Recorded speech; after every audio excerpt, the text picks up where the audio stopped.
Dunkin' is putting a whole new spin on pumpkin at Dunkin' with our new Pumpkin Cream Cold Brew. Smooth, bold cold brew topped with velvety pumpkin cream cold foam made with cinnamon and nutmeg spices. And there's more pumpkin for you to love, like the delicious fall classic, our Pumpkin Spice Signature Latte. Rich espresso topped with whipped cream, caramel drizzle, and cinnamon sugar. That's how we pumpkin at Dunkin'. Sip into the fall season with the $3 medium Pumpkin Cream Cold Brew or Pumpkin Spice Signature Latte. America runs on Dunkin'. Participation may vary. Limited time offer. Exclusions apply. Valid on Pumpkin Spice Signature Latte only in all cold foam cold brew. You might have noticed a change in your neighborhood lately. Yep, Sprint stores are now T-Mobile stores. Now that Sprint is T-Mobile, you get more coverage, value, and benefits than ever before.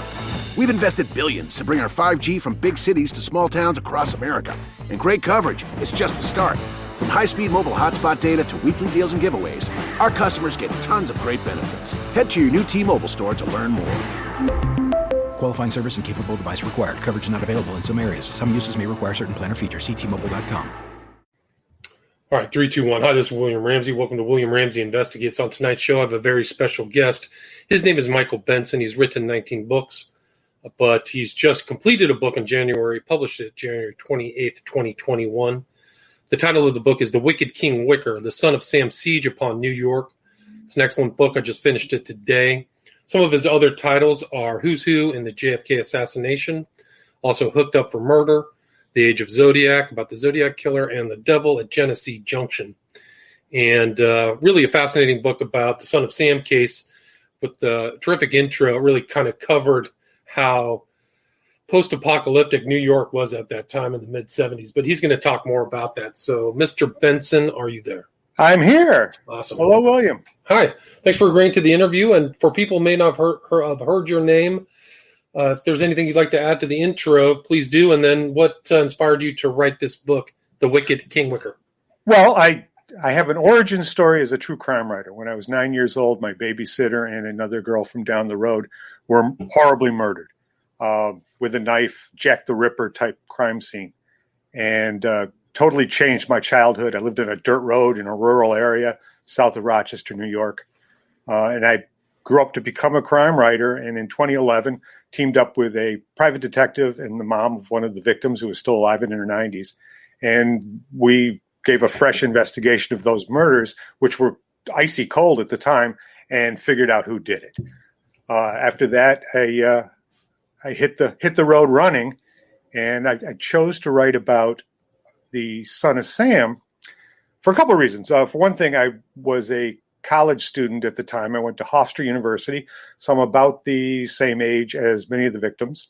And I was only 6 miles away from the nearest shooting in Floral Park. And although in the interests of complete transparency, I was not around during the summer of 77. That was my summer to be a hippie and look for America. So I heard about the Son of Sam news in the lobby of a dive hotel on Market Street in San Francisco. But when I got back, I heard from all of my friends and friends of my friends just what a horrible summer it had been. That in a city where it seemed to be on death's door, this guy, and it was assumed to be a guy at the time, David Berkowitz, had managed to pretty much take over New York. He was in charge. It was a city where there were 4 murders a night, and yet by placing his violence very carefully in pockets of perceived safety that still existed in the city, and using the power of the word, actual real poetry, managed to just scare the pants off of people. Yeah. So, and I after college, I lived in Bayside. I was only a couple of blocks away from one of the shooting scenes. And today I live in Brooklyn, within walking distance of the final attack. So I figured, and when I started, there had not been a new book on the Son of Sam in more than a generation. So I figured the time was right. As it turns out, we're about to have some Son of Sam mania. So my timing is pretty good. Why is there going to be mania? Oh, because on May 5th, Netflix is going to be dropping a new documentary on the case, which is based, I think it's based on Maury Terry's book, The Ultimate Evil. Oh, fascinating. And you do mention Maury Terry in that, but what was the name of the first book you read where you uncovered the cold case. What was the title of that book? That's The Devil at Genesee Junction. Gotcha. Okay, so that's the material in there. Okay, great. And then, and everybody should read that book because it's I wrote it in my own blood practically. Awesome. Well, I'm definitely interested in talking to you about that. Carl De Niro also just published a book too. I know. There's some interesting things. And I was on a Facebook before I deleted my Facebook page. I was on a group that Maury Terry was at least monitoring before he passed away, sadly. He was at least monitoring the content of that. Carl De Niro was on that page on Facebook. So I knew Ultimate Evil. I grew up in Palo Alto. So the Arliss Perry murder was very close. And I knew the priest who worked at the Stanford Memorial Church where that happened. But I wrote actually an article. You can read it on the internet. I probably published it 5 or 6 years ago, titled Aleister Crowley, Arliss Perry, and all the stuff, the Crowley tie-ins to that individual thing, not just your book, but also that murder and Ultimate Evil is pretty fascinating. Well, it's interesting because I did write about Arliss Perry as well, but not in this book, in The Age of Zodiac. Oh, interesting. Because, first of all, the two cases greatly resemble one another. It seems like Son of Sam took a lot of lessons from the Zodiac. They seem to be avatars for groups of people who want to do nasty things and are blaming it on a centralized figure that's mythical.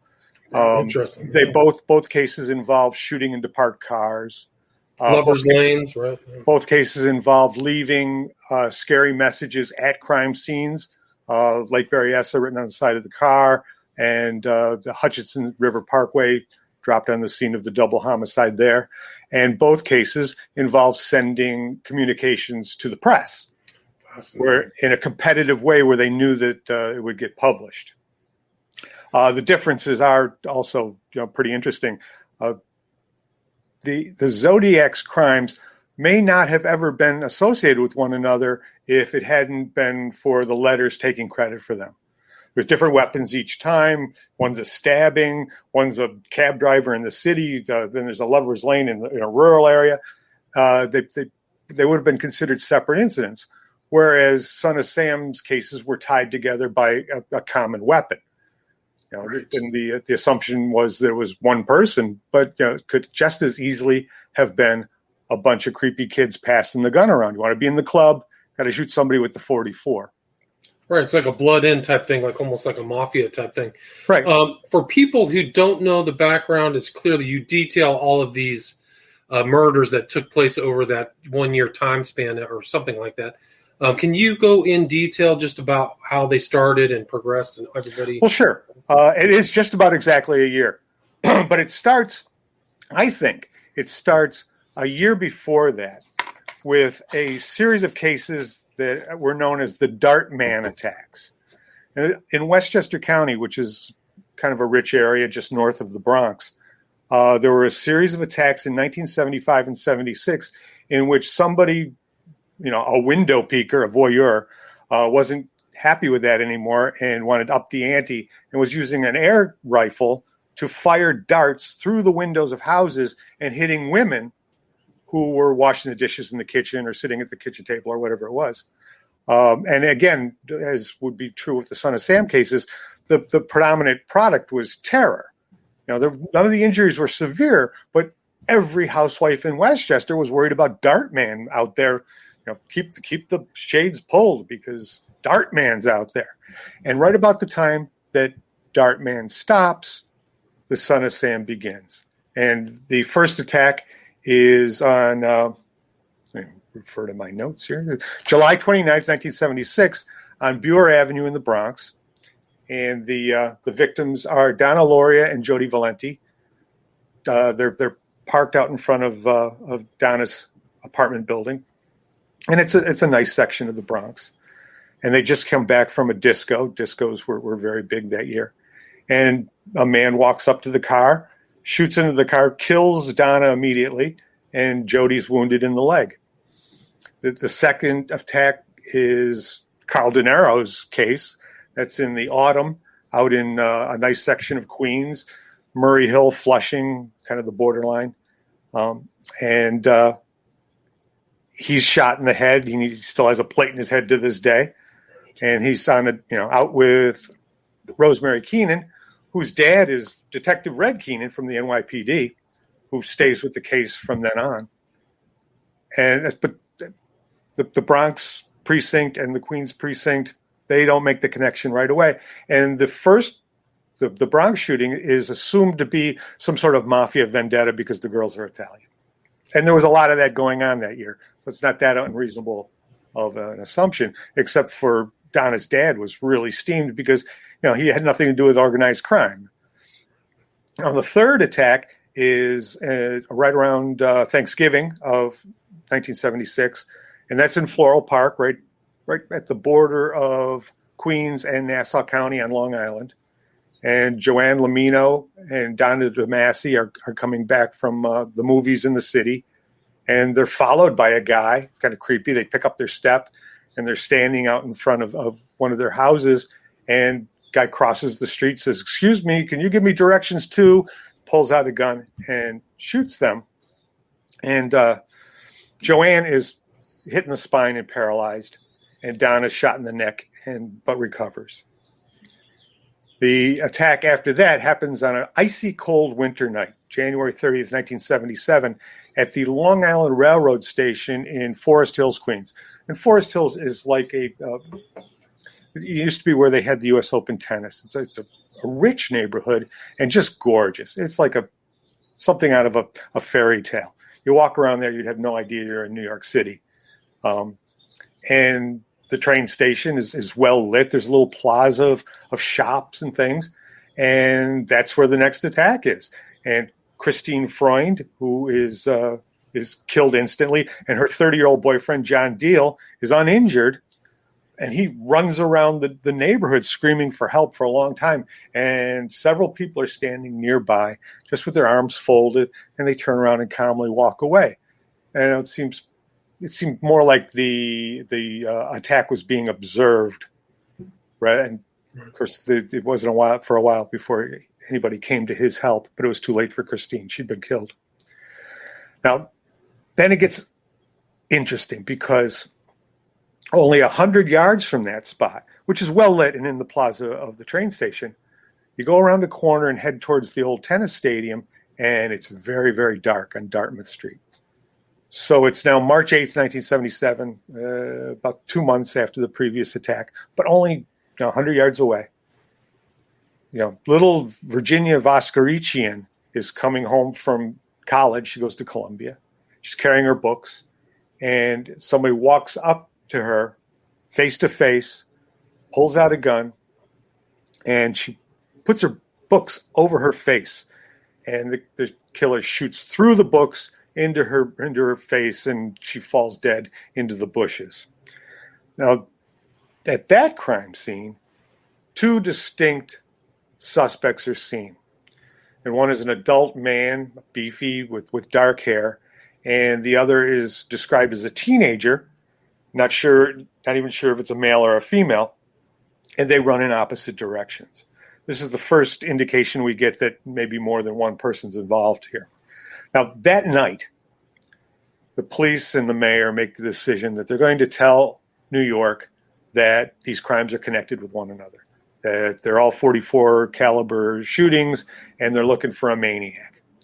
And now, during the press conference, Police Commissioner Michael Codd does something that I still have not figured out. He says, apparently the killer likes women with long, dark hair. Now, I've lived in New York a long time, and we're not known for our blondes.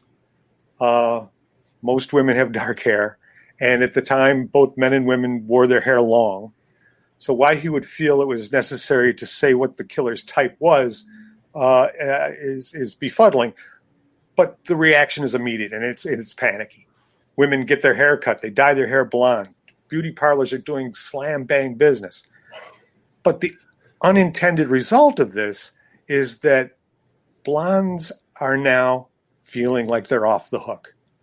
We'll get to Stacy Moskowitz, but Stacy Moskowitz is a little blonde lady, and her last words to her dad is, "Don't worry, Dad, I'm not Son of Sam's type." Right, it's fascinating, and that was kind of the first case too the Voskerichian is where Maury Terry checked out the crime scene, and then they started the task force. The thing that linked them all together was this 44 snub-nosed bull. Was it bulldog? Yeah, bulldog. Yeah. Well, it's a weird weapon. They didn't make that many of them. It was designed in the era of skyjackings, when planes were being hijacked to Cuba all the time.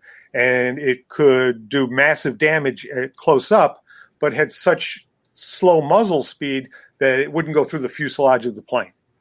So at any kind of distance, it was wildly inaccurate. Nobody would choose that as a weapon. It made it perfectly clear that these were not mafia hits, because there's no way a professional would ever use a 44 Bulldog for anything other than maybe Jack Ruby might have used it, right. If you remember Jack Ruby. The next shootings are in the Hutchinson River Parkway in the Bronx, again around the corner from the very first shootings. So for the second time, the event has moved back to a previous location, and Valentina Suriani and Alexander Esau are sitting in a car, and they are shot and both killed. And when the police come to the scene, they find a letter in which the killer introduces himself. He's no longer known as the 44 killer. He's now Son of Sam. The thing that's interesting is that the press doesn't print the letter right away. The little excerpts here and there. So almost immediately, a second letter is sent to Jimmy Breslin, the newspaper columnist, who, of course, cannot resist but to publish it. And this one's a masterpiece. It's of all of the killers who have ever taunted, starting with Jack the Ripper and BTK and Zodiac, this is by far the best written message from a killer that is as it's in history. It's just it's the hello from the gutters of New York City letter. Right. It's poetic. It's almost very darkly poetic, literary astute. Yeah, I think if you took it out of context, you could convince somebody that Allen Ginsberg had written it. And it has the desired effect. It causes Son of Sam mania. And Son of Sam is on the front page of the tabloids every day, with the possible exception of the day when they had the blackout, right up until the point where Berkowitz is arrested. But you can really feel the tension. I think in your book it conveys that tension of like these killings are like done clearly for psychological warfare type purposes every 2 months, so it just keeps cumulatively getting more and more tense. Yeah, the object seems to be to create kind of a social Armageddon. And they've got a city that's already down. That the city's broke. There are great swaths of the Bronx that are abandoned and smoldering. The organized crime is out of control.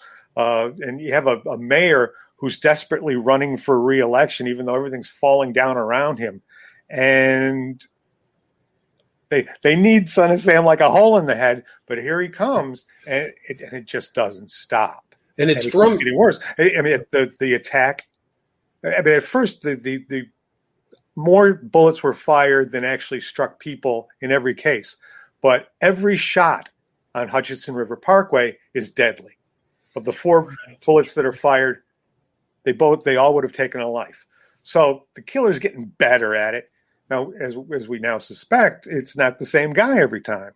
So that's the reason why it varies. But the perception at the time was, Son of Sam's getting deadlier. Right. And I mean that writing, that's where you get your title to the book, The Wicked King Wicker. So there's all kinds of occultism too. It occurs to me that Wicker in the Bronx is pronounced Wicca, which is the witch's coven. Right. And didn't that one have the black magic seal of Eliphas Levi? Was it that letter or was it a different one? Do you remember that at all? Yeah, I know that the next shootings take place at the Eliphas Disco, right, in Bayside. But there was one, I'm almost positive it had the circles and stars. It was some kind of like occult scribble or something, but I might be wrong. The well, he signs the Jimmy Breslin letter with a list of names, and it really makes no attempt to say that this is one person. This is a lone nut. It's the 22 disciples of hell. It sounds like a group, and they include Sam's creation, the Duke of Death, the Wicked King Wicca, John Wheaties, rapist and suffocator of young girls. And then on the back of the envelope, and maybe this is what you're referring to, there's a haiku type message, and it's blood and family, darkness and death, absolute depravity. Now, I've done a little studying of churches of Satan and Satan worshipers, and I've come to the conclusion that basically the idea of a black mass is to start an orgy. That the upside down crosses and the do as thou wilts that Anton LaVey and Aleister Crowley talked about were designed to get women out of their clothes. And it was basically costume play. But they didn't take into consideration that for those who have sexual issues, absolute depravity is not going to be a wild orgy in which everybody's doing everything to everybody else, but it's going to be a snuff.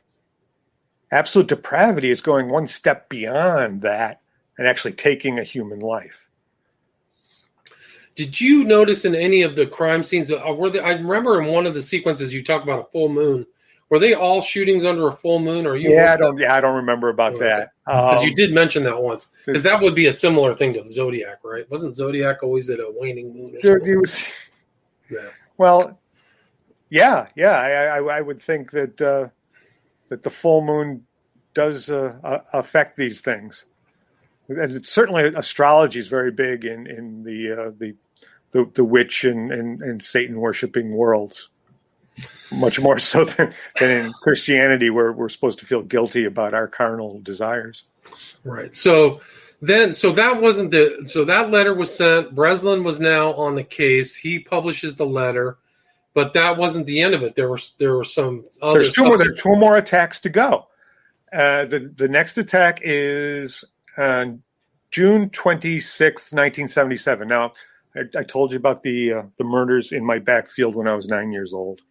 They took place behind my house, by the way. And they took place on graduation night. And it was June 25th, 1966, which is the month and the year 666. And Anton LaVey had just on May Eve of that year proclaimed 1966 to be the first year of Satan after 1,400 and some years of God being on top. Now Satan was going to be on top. And published the satanic holidays for the first time, which were largely based on Wicca. And the summer solstice was one of them. And these shootings in Bayside also take place on June 25th. Well, it's after midnight, so it's technically June 26th. But it's also graduation night, and one of the victims has just graduated from high school. It's Judy Placido. And her boyfriend for the night, Sal Lupo, they met earlier at the Eliphaz disco.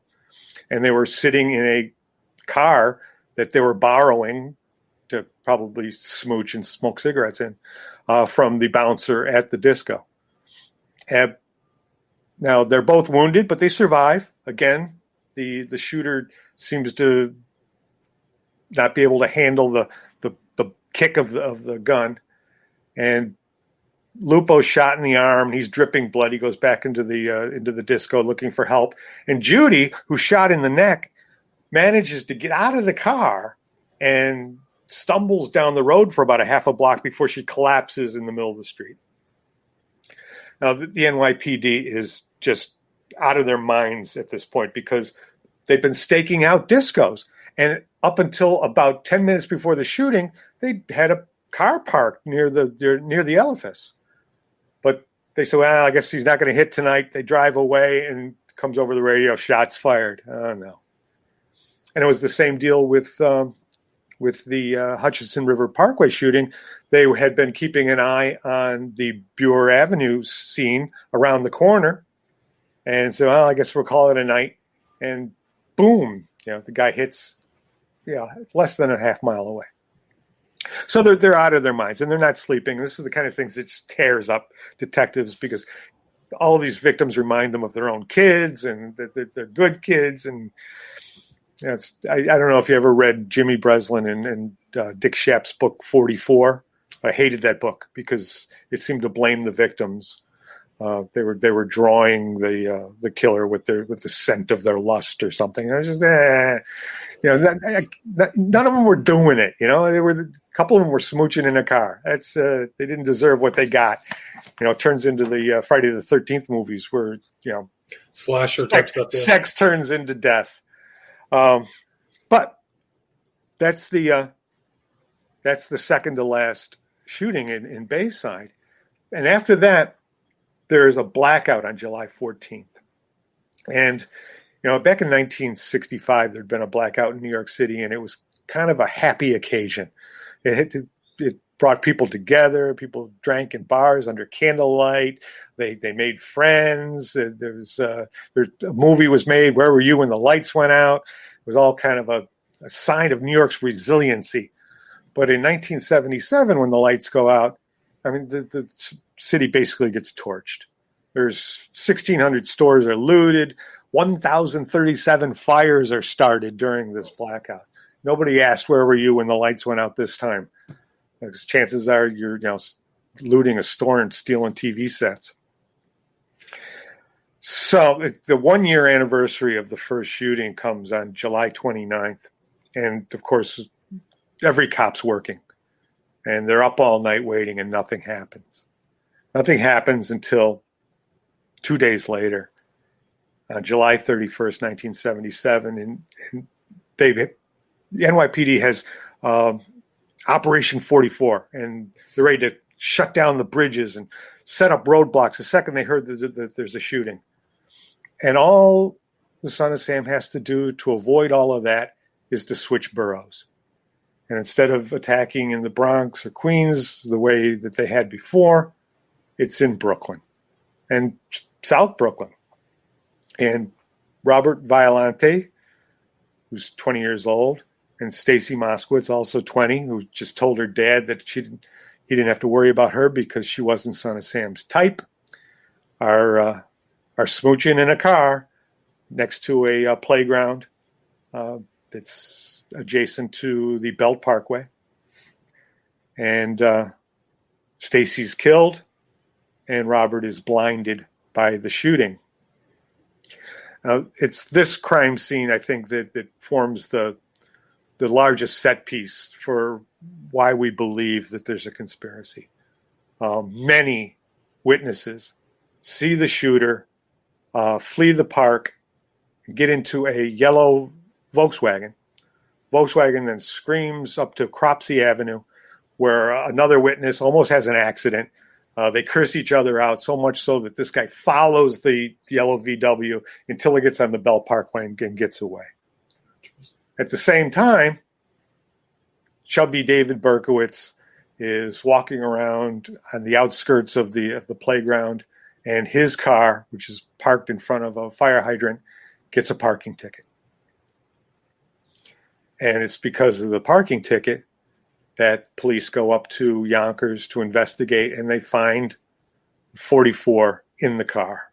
And they arrest Berkowitz. At which point, Mayor Beam, who is, desperately running for re-election, says, New Yorkers can sleep easy tonight. The Son of Sam has been captured, and nobody mentions the yellow VW anymore. Very easy, very clean cut. They really cleaned it up right there from the very beginning. Yeah, and it reminds me of Oswald shooting President Kennedy. Warren Commission says, no, we're shutting doors here. We're not opening them. Right. And that's what happened. And we got Berkowitz. We don't want. Let us go on with our lives. Right, but Berkowitz seemed more than willing to just take all the blame, right? Yeah, we had first, sure, and that may have been his job. I'm sure that he was, just as he probably received rewards every time he shot somebody, perhaps sexual, he was punished for being caught, and he had to, be the patsy. He was the patsy. And it really wasn't until Maury Terry came around, not that long thereafter, and talked to Berkowitz, says, look, we know you weren't alone. Tell me about it. It's pretty astounding that they sold the Berkowitz is alone thing, considering that right after Berkowitz is arrested, a lady from the Mamaroneck Animal Hospital comes forward and tells the police that Berkowitz and his friend came in looking to adopt dogs. Now, remember, Berkowitz's story is that Sam Carr's dog instructed him to kill people. And Sam Carr's a person he's never met who lives in a house that he can see out his window. And so now Berkowitz and his friend are trying to adopt a dog, and Berkowitz is just kind of goofy and pets the dog, and the friend does all the talking. Well, boy, do cops not want to hear this. That story just goes away. Of course, it becomes even more interesting if you look at the facts, which are that bad things are happening to dogs. Not only is Sam Carr's dog been shot, another neighborhood dog has been shot and killed, the family that lives on Wicker Street, and 85 German Shepherds have been found skinned in the Walden, New York area. Right. So bad things are happening. What was the park that they were found in? It was Untermeyer Park. Untermeyer Park, right? Yeah. Have you ever looked into Untermeyer as a person? He's an amazing occultist. That whole park is laid out on occult stuff. It's incredible. I've seen. I think he was the lawyer for one of the big bankers that put together the Federal Reserve. Wow. He's an occultist. So, Untermeyer, it goes very deep. He's a very sophisticated guy, very occult. So it's not surprised it's there, and that's what.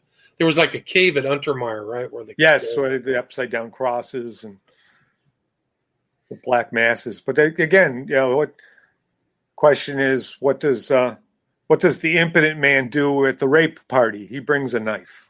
Right. So when you have people who are having problems that aren't sexual and are more, if their carnal lusts involve violence, then that's what's going to happen once you start preaching this stuff.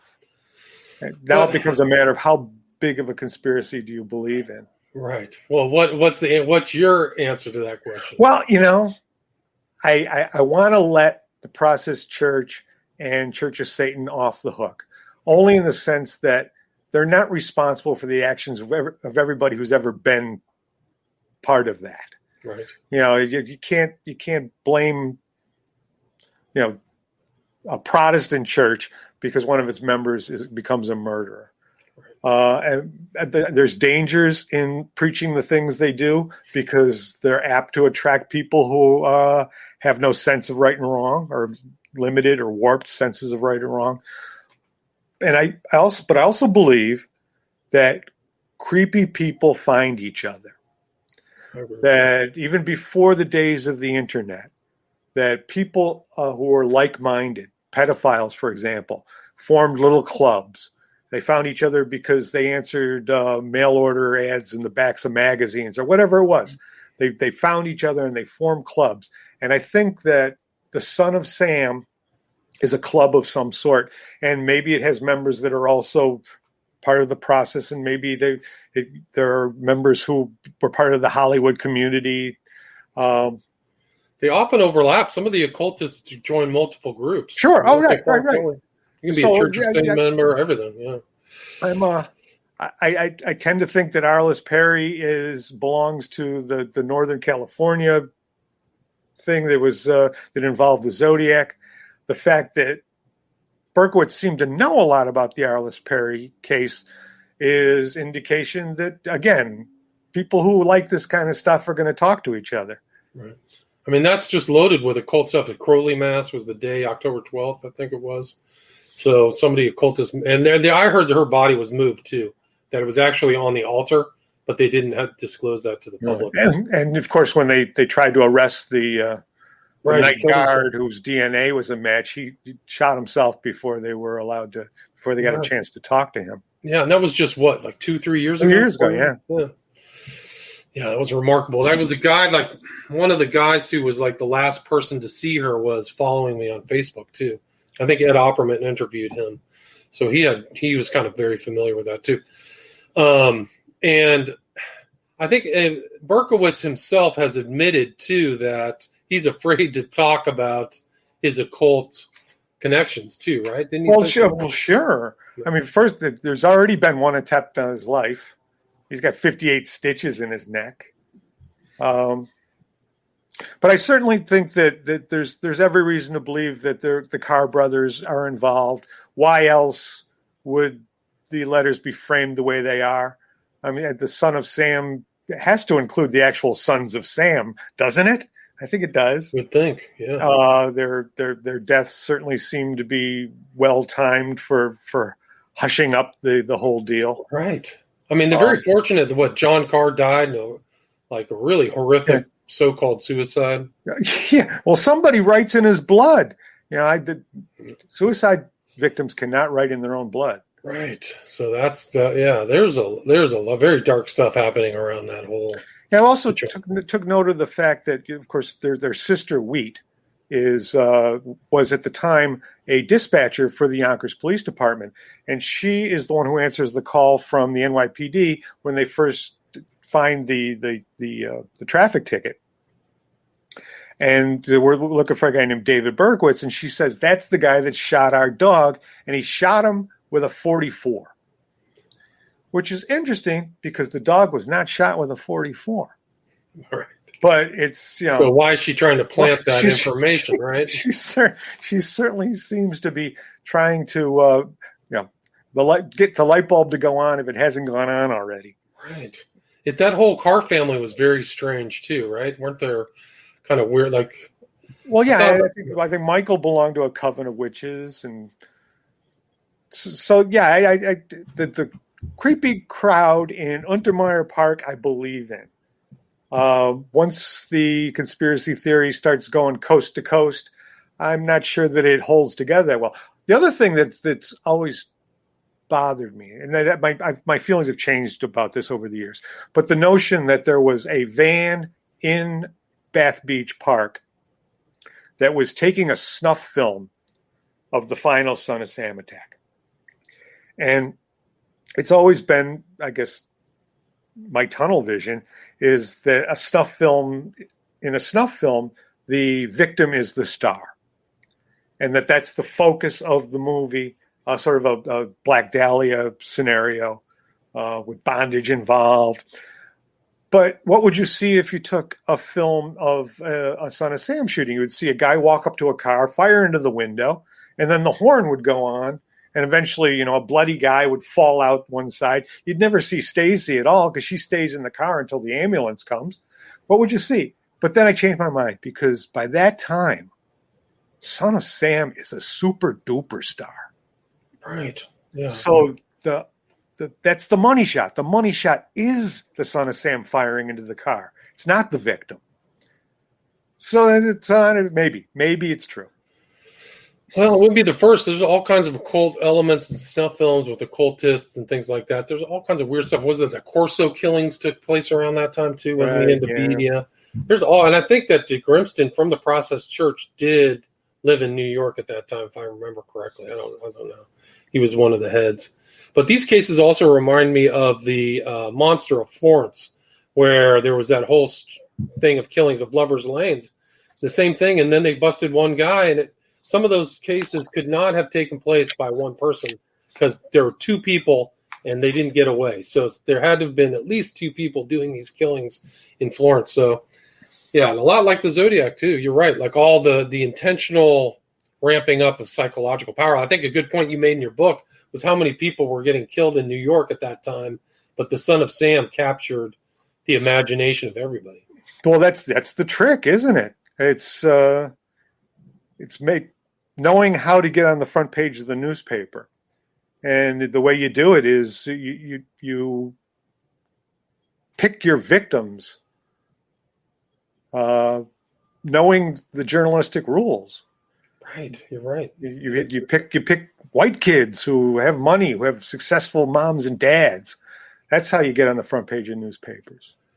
That's remarkable. Do you think and even after Berkowitz is arrested, it's not like the killings stop. It was in 1979, Howard Green and his girlfriend Carol Marone are bludgeoned to death in a possible devil worship related attack. Their eyeballs are blown out. Tips of their ears are cut off. Almost all of their blood's been drained by 30 puncture marks made in identical places on both bodies. It's very ritualistic. Yeah, 100%. Do you think that Berkowitz was responsible for those letters? Do you think that he had a hand in writing this? I see no evidence that he is capable of writing with that kind of intensity. And even the handwriting itself was much was made of that at the time, that they were interviewing comic book letterers because the Son of Sam letters were printed in such a distinct fashion. And Berkowitz's writing is nothing like that. So it's a team effort.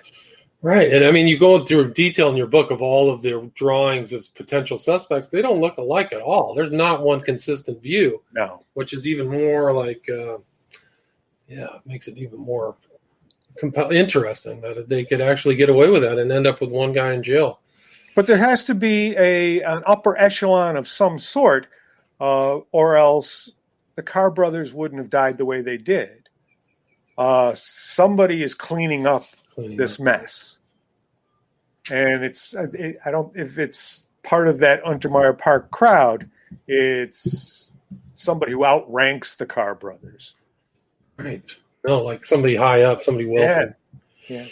And they've talked about it. I think that there was like unknown people that were involved in that whole thing. I could have swore that Roy Radin and some of these other characters were also loosely tied. So he was supposed to be in charge of the snuff film operation. Okay. And he too, he's not the main guy because he ends up dead in the desert. So there you go. Yeah, that's just a whole nother story. The whole Cotton Club thing.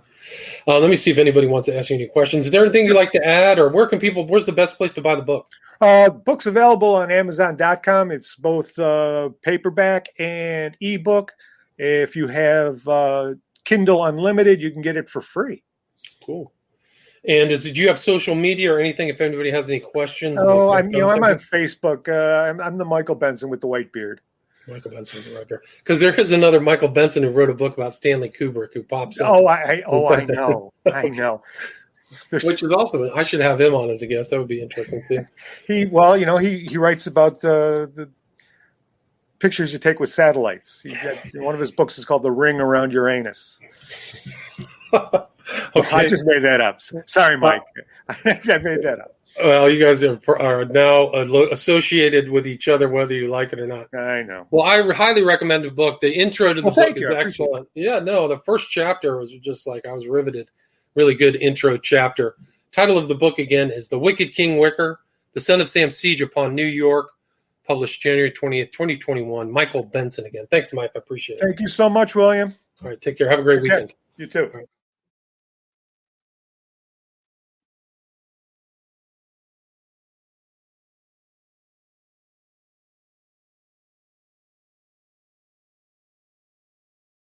When you get Xfinity Internet, Flex is included free, and finding what to watch on TV is now as easy as popcorn. This is a way better way to watch. Go to Xfinity.com, call 1-800-XFINITY, or visit a store today to get a great offer on internet and add Flex for free. Restrictions apply. Hey, do you love a good story? Great. Then you got to check out the #Storytime podcast. Each episode brings you the craziest, creepiest, and cringiest stories from YouTube, TikTok, Reddit, and beyond. My story is about the time that I was broken up with at the 9/11 memorial. Twice. Look, the internet is a dumpster full of stories, and I, your host, Will McFadden, dive in headfirst, sift through the flaming trash, and bring you nothing but treasures. Listen to all 21 episodes of #Storytime now on the iHeartRadio app, Apple Podcasts, or wherever you get your podcasts.